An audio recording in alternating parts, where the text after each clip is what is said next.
It was 1992. It was Barcelona, Spain. And it was the Summer Olympics. It was the 400-meter race.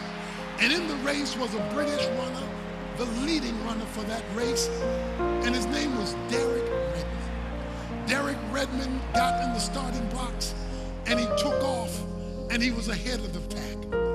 100 meters from the finish line, he tore his hamstring, an excruciating, painful thing, and it took him to the ground. He lay there crying and in excruciating pain at the injury and tears because he had lost the race that he had been training for all these years. If you remember those sports fans, remember he tried to drag himself along just to try to get as far as he could fall, but it was too much pain. And he just cried out because he was tore up from the floor up. But that's when a gentleman from the top of the audience worked his way down, came down to the track.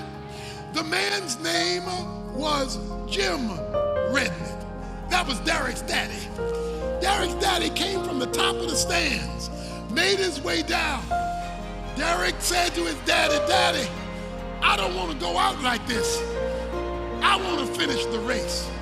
That's when Jim Redmond helped Derek up, put his arm over his shoulder, put his arm around the race, and he said, "Son, we're going to finish this race together." And he helped Derek Redmond on across the finish line. You may be broke down. You may be tore up. You may have failed. You may have sinned. You may have disregarded the truth of God.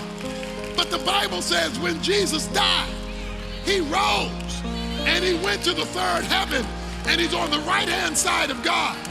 But when he sees one of his saints who are fixated on him, he'll leave the stands.